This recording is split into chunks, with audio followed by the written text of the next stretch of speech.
cours de cette importante cérémonie de signature d'accord entre le gouvernement de Madagascar et l'Organisation mondiale de la santé pour assurer l'assistance technique au système national d'information sanitaire. Nous savons tous que l'accès en temps opportun à une information sanitaire fiable et essentielle, à l'élaboration de politiques, à une bonne gestion sanitaire, à une prise de décision fondée sur des bases factuelles et enfin à la rationalisation de l'allocation des ressources, ainsi qu'au suivi et à l'évaluation des actions permettant à terme d'améliorer la santé des populations. Le système national d'information sanitaire est en effet l'un des 6 piliers de tout du système de santé. C'est le cas en particulier lorsque les ressources sont limitées et que les décisions en matière d'allocation des fonds peuvent faire la différence entre la vie et la mort. Je voudrais, si vous permettez, Monsieur le Ministre, dire un mot très spontané. Cela fait 2 ans, presque 3 ans, que nous travaillons, n'est-ce pas Arthur, que nous travaillons sur la surveillance et la surveillance en temps réel. Et je vous remercie vraiment d'avoir fait avancer ce dossier aussi rapidement. Nous sommes aujourd'hui à un moment important parce que si on avait eu cette surveillance en 2017, je dirais même en 2016, en 2017, peut-être qu'on n'aurait pas eu une épidémie de peste. Peut-être qu'on n'aurait pas eu une épidémie de rougeole. Parce que nous aurons eu des équipes d'investigation qui auraient été informées en temps réel et seraient allées sur le terrain. Et on aurait pu sauver des vies. Quand je faisais des cours d'épidémiologie, on me disait les données pour l'action. Et on disait aussi que l'information, c'est le pouvoir. Monsieur le ministre, avec un écran qui va vous permettre de connaître en temps réel ce qui se passe dans les coins les plus reculés de Madagascar, vous aurez l'information pour le pouvoir, mais également pour sauver des vies. Donc aujourd'hui, pour moi, c'est un jour important parce que nous allons ensemble sauver des vies. Mais c'est un jour important parce que ce matin, vous venez d'inaugurer un laboratoire mobile.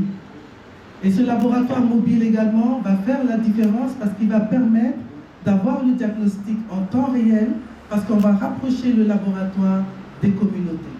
Donc ce soir, on signe un système d'intervention qui rapproche les informations de la communauté. Donc tout cela a un sens. On est dans le système de santé. Et c'est pour cela que moi je suis très heureuse d'être là et de pouvoir avancer. Nous voulons vous rassurer, Monsieur le Ministre, que nous allons rester à vos côtés avec d'autres partenaires. Et vous avez vu qu'il n'y a pas que l'OMS, mais il y a également Gavi. Mais aujourd'hui, nous voulons faire un mot spécial à la Banque mondiale qui va nous permettre, aux côtés de l'UCP, de pouvoir continuer à mettre en œuvre et de mettre à l'échelle cette surveillance. Donc moi je m'arrêterai là parce que c'est même pas la peine de lire un discours. Tout ce qui se sait ici dans la salle. Vous avez d'excellents collaborateurs et j'espère que cet outil qu'on va mettre à leur disposition, ils en feront un bon usage pour les enfants, mais pour la population malagasy. Donc bravo et merci encore. Ity fanaovan-tsony ity zany dia fiaraha-miasa ataon'ny ministera ny fahasalamam-bahoaka sy ny organisation mondiale de la santé fikambanambe iraisam-pirenena misahana ny fahasalamana.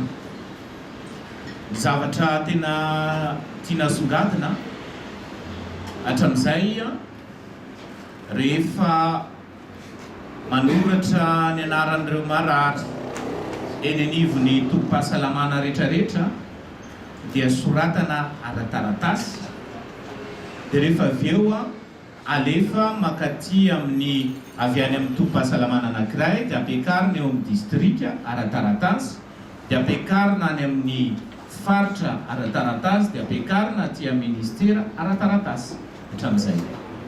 Dia hitantsika fa lasa tara ny fandraisana andraikitra satria indraindray izay fotoana zay mety mitaky herinandro na ataoko hoe tapabolana raha zay vao voaray aty ilay taratasy. Fa ankehitriny kosa zany dia mampiasa ireo teknôlôjia avolenta zany isika ka raha vao manoratra ilay mampiasany fahasalamana any amin'ny ivony centre de santé de base ohatra dia efa voaray sahady atia anivon'ny ministera zany ilay hafatra ka ahafahana mandray andraikitra eo no eo fa tsy miandro fotoana eny. Izay ngamba ny zavatra tena hoe tiana songadina satria ilay filaza azy hoe rapport mensuel d'activité.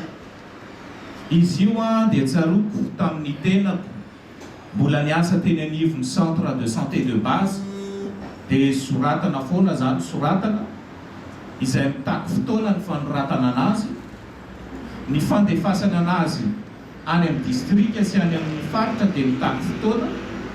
Indraindray efa mirongatra be ilay aretina izay vao eniny aty amin'ny aty anivony aty amin'ny ministera reniny zany. Fa noho ny fisiny ity fanaovan-tsony ity dia iroso zany itsika amin'ilay hoe RMA électronique. Amin'izay fotoana zay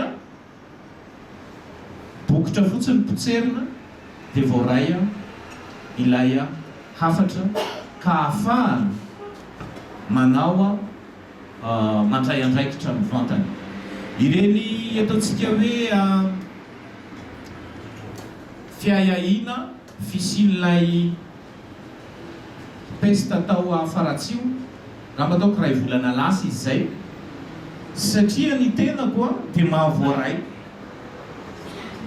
hafatra hoe misy zavatra mampiahiahy any afaratsio eo ny eo ihany ako tsy zarery akory zay fa reo tale zay manana an'izay andraikitra zay ireo ambaratonga na sampandraharaha manana an'ilay andraikitra dia mahazo an'ilay hafatra électronique dia tonga dia afaka mandray andraikitra avy hatrany.